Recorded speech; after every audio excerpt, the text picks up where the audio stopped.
प्यारे बच्चों नमस्कार। आपके अपने पसंदीदा YouTube channel dream study point में आप सभी का स्वागत है। तो आज की इस वीडियो क्लास में बिहार बोर्ड के कक्षा 7th के विज्ञान के अध्याय 5 है पदार्थ में रासायनिक परिवर्तन। तो इसके अभ्यास के सभी प्रश्नों का संपूर्ण हल करने वाले हैं। चलते हैं पहले प्रश्न पर। पहला प्रश्न दिया हुआ है, निम्नलिखित कथनों में रिक्त स्थान को भरिए। क नंबर प्रश्न है, डैश गैस सुलगती हुई दियासलाई के जलने में मदद देती है, तो ऑक्सीजन। दूसरा, ख में डैश परिवर्तन में नए पदार्थ का निर्माण होता है, तो रासायनिक परिवर्तन में। तीसरा, खाने के सोडे का रासायनिक नाम डैश है, तो सांडियम बाइकार्बोनेट। चौथा, जब कार्बन डाइऑक्साइड को चूने के पानी में प्रवाहित किया जाता है तो यह डैश के बनने के कारण दुधिया हो जाता है, तो कैल्शियम कार्बोनेट के। 2 नंबर प्रश्न है, निम्नलिखित प्रक्रिया के अंतर्गत होने वाले परिवर्तन को भौतिक अवस्था में रासायनिक परिवर्तन के रूप में वर्गीकृत कीजिए। पहला है, चौक को चौक चूर्ण में बदलना क्या कहलाता है? भौतिक परिवर्तन। दूसरा, मोम का पिघलना भौतिक परिवर्तन। तीसरा, भोजन का पाचन रासायनिक परिवर्तन। चौथा, प्रकाश संश्लेषण रासायनिक परिवर्तन। पाँचवा, एल्युमिनियम के टुकड़े को पीट कर उसका पत्तल पत्र बनाना भौतिक परिवर्तन।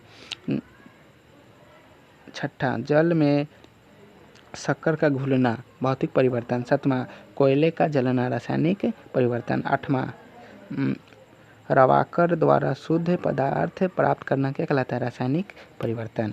3 नंबर प्रश्न है, बताइए कि निम्नलिखित कथन सत्य है अथवा असत्य। यदि कथन असत्य हो तो उसे सही करके लिखिए।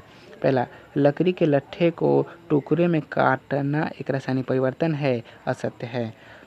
दूसरा, पत्तियों को खाद का बनना एक भौतिक परिवर्तन है, ये भी असत्य है। तीसरा, जस्ता लोपित होने के पाइपों में आसानी से जंग नहीं लगता है, ये सत्य हो जाएगा। चौथा, मैग्नीशियम के फीते को मोमबत्ती की लौ में पास ले जाने पर यह चमकदार श्वेत प्रकाश के साथ जलने लगती है, सत्य है ये।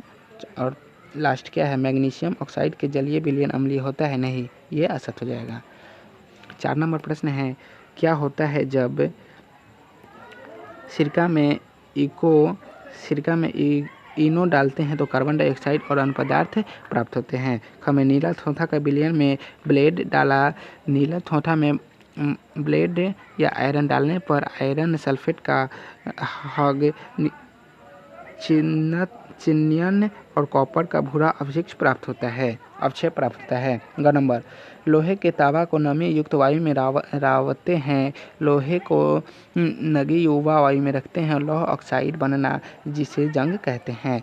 चौथा, पोटेशियम परमैंगनेट का गर्म करना है तो ऑक्सीजन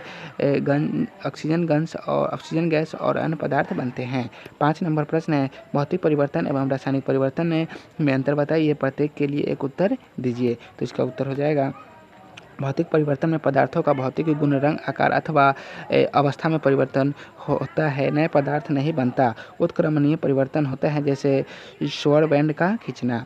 रासायनिक परिवर्तन में 2 या 2 से अधिक पदार्थ आपस में अभिक्रिया कर नए पदार्थ की रचना करते हैं, जैसे हाइड्रोजन गैस ऑक्सीजन गैस के साथ मिलकर जल का निर्माण करते हैं। 6 नंबर प्रश्न है, जल लगाने के लिए आवश्यक कारक कौन से हैं? तो इसका उत्तर हो जाएगा, जंग लगने के लिए ऑक्सीजन और जलवाष्प होना आवश्यक है। 7 नंबर प्रश्न है, जंग लगने से कैसे रोका जाता है? तो इसका उत्तर हो जाएगा, जंग लगने से बचने के लिए पदार्थ पर पेंट ग्रीज की परत या क्रोमियम अथवा जस्ता का लेप चढ़ाया जाता है। 8 नंबर प्रश्न है, कार्बन डाइऑक्साइड गैस को कैसे उत्पन्न होते हैं? किसी 3 विधियों का वर्णन करें तथा इसके गुण को बताएं। तो इसका उत्तर होगा, जीव जंतु के श्वसन प्रक्रिया के फलस्वरूप उत्पन्न होता है। जब चारकोल को ऑक्सीजन की उपस्थिति में जलाते हैं तो कार्बन डाइऑक्साइड बनता है। कैल्शियम कार्बोनेट को गर्म करने पर कार्बन डाइऑक्साइड बनता है। खाने वाले सोडा को नींबू के रस के साथ अभिक्रिया कराई जाती है तो CO2 गैस बनता है, मतलब कार्बन डाइऑक्साइड गैस बनता है, यह हवा से भारी है। पौधे का श्वसन क्रिया में चूने जल की दुधिया बनाने में तथा चूना पत्थर को बनाने में होता है। 9 नंबर प्रश्न है, रवाकरण से क्या समझते हैं? कॉपर सल्फेट का रवा कैसे प्राप्त किया जाता है? तो इसका उत्तर होगा किसी विलयन से पदार्थ के शुद्ध और बड़ी आकार के रवा प्राप्त करने की विधि रवाकरण कहते हैं। जैसे समुद्री जल का वाष्प के फलस्वरूप नमक का रवा प्राप्त होता है।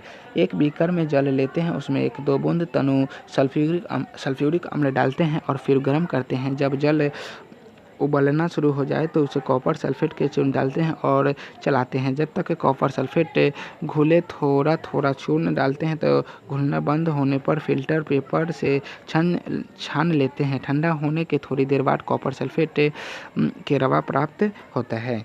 10 नंबर प्रश्न है, ऑक्सीजन गैस बनाने की विधि का वर्णन करें तथा इसके गुणों का वर्णन करें। तो इसका उत्तर होगा 1 जार पुदीने के हरे पौधे को जलती हुई मोमबत्ती लेते हैं। जलती हुई मोमबत्ती और पुदीने के पौधे को एक साथ से जार से ढक देते हैं। थोड़ी देर बाद जार को हटाते हैं तो मोमबत्ती जलती रहती है। अकेले जलती मोमबत्ती के जार से ढकने पर वह बुझ जाती है तथा अतः स्पष्ट है कि मोमबत्ती के जलने से उत्पन्न कार्बन डाइऑक्साइड गैस को पुदीने की हरी पत्तियां शुद्ध करती है और ऑक्सीजन गैस प्रदान करती है, जो लौ के जलने में रासायनिक प्रदान करती है। अतः हम पाते हैं कि ऑक्सीजन गैस प्रदान करते हैं। प्रयोगशाला में पोटेशियम परमैंगनेट को गर्म करने पर ऑक्सीजन गैस प्राप्त होता है। एक शीशे या फड़कनली लेते हैं, उसमें पोटेशियम परमैंगनेट के टुकड़े लेते हैं। एक निकास नली लगाकर कॉर्क के बंद कर देते हैं। निकास नली का संबंध उल्टे भरे हुए शीशे से रहता है, जैसे कि चित्र में दिखलाया गया है। अब पोटेशियम परमैंगनेट वाली शीशे को गर्म करते हैं, ऑक्सीजन गैस बनती है और निकास नली होते हैं उल्टे शीशे में बुलबुले के रूप में ऊपर जमा होते हैं। यह जीव जंतुओं के श्वसन क्रिया ईंधन को जलाने में सहायक होता है। 11 नंबर प्रश्न है, यूरिया के रवे कैसे प्राप्त किया जाता है? वर्णन कीजिए। तो इसका उत्तर हो जाएगा यूरिया के लवणों को गर्म करते हैं, तब तक गर्म करते हैं जब तक कि चिपचिपा न हो जाए। अब बालू के छोटे छोटे कण डालते हैं, थोड़ी देर ठंडा होने के लिए छोड़ देते हैं तो हम पाते हैं कि उजले उजले दाने बन जाते हैं। अतः यूरिया का रवाकरण प्राप्त हो जाता है। 12 नंबर प्रश्न है, समझाइए कि रेगिस्तानी क्षेत्र की अपेक्षा समुद्री तटीय क्षेत्र में लोहे की वस्तुओं में जंग अधिक क्यों लगती है? तो इसका उत्तर हो जाएगा रेगिस्तानी क्षेत्र में गर्मी अधिक पड़ती है, हवा शुष्क होती है। शुष्क हवा होने के साथ लोहे में जंग लगने की प्रक्रिया धीमी होती है, जबकि समुद्री तटीय क्षेत्रों में हवा की नमी रहती है और लोहा नमी युक्त हवा के साथ तेजी से अभिक्रिया करता है और आयरन ऑक्साइड बनता है, अर्थात जंग लगाता है।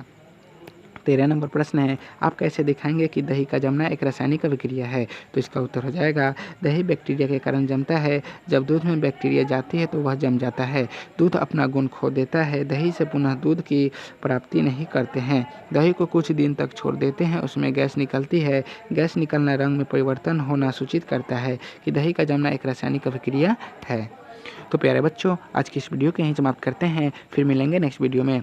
वीडियो अच्छा लगा होगा तो वीडियो को लाइक कर दीजिएगा, चैनल को सब्सक्राइब कर दीजिएगा। तो आप सभी को वीडियो देखने के लिए बहुत बहुत धन्यवाद।